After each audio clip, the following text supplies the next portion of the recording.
Modernisation de la fonction publique au Cameroun, le ministre Joseph Lé continue de multiplier des stratégies novatrices en droite ligne des prescriptions et de la vision du chef de l'État Paul Biya. Et ce mercredi 21 octobre 2020, c'est une grande première pour les candidats admissibles aux épreuves orales des concours de formation pour le recrutement des élèves à l'Institut national de la jeunesse et des sports INJS et dans les centres nationaux de la jeunesse et des sports CENAGES qui ont passé les dites épreuves par visioconférence et en présentiel. Pour s'assurer du déroulement harmonieux des différentes épreuves dans ces conditions inhabituelles, le ministre de la fonction publique et de la réforme administrative, Joseph Lé, a visité les sites aménagés et équipés pour la circonstance dans les locaux du ministère de la fonction publique et de la réforme administrative pour la visioconférence et au campus de l'INJS à Yaoundé pour la tenue des épreuves orales en présentiel. Le ministre Joseph Lé s'est dit satisfait de la belle orchestration de cette nouvelle initiative. Le chef de l'État a toujours voulu que nous simplifions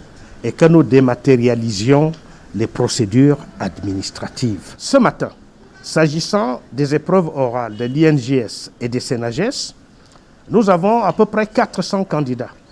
Sur les 400, un peu moins de 50 ont choisi de se jeter à l'eau, pour ainsi dire, en venant pour ces épreuves orales en mode vidéoconférence. C'est une expérience très importante et très intéressante. Vous êtes en train de la vivre avec nous et vous avez dû constater que jusque-là, tout se passe très bien. La connexion est bonne. À cet effet, permettez-moi de remercier nos partenaires de l'IAI Cameroun, Centre d'excellence technologique Paul Biya, avec lesquels nous avons mis sur pied tout ce dispositif qui fonctionne à merveille.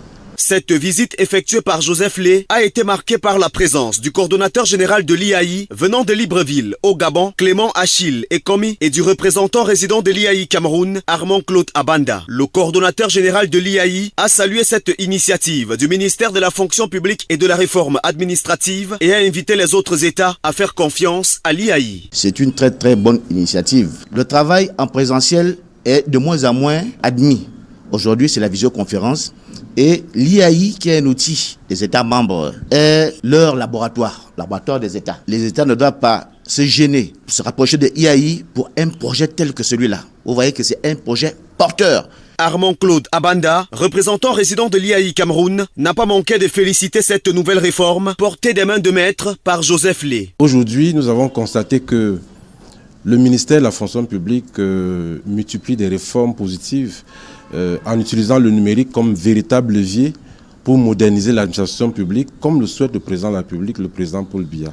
Et nous avons, autant que faire se peut, grâce à notre partenariat, contribué à cette explosion. Je voudrais encore une fois féliciter l'administration du ministère de la fonction publique de cet élan de modernisation de notre pays. Cette innovation numérique du ministère de la fonction publique et de la réforme administrative est un bel exemple à suivre pour le développement sans faille et l'émergence du pays.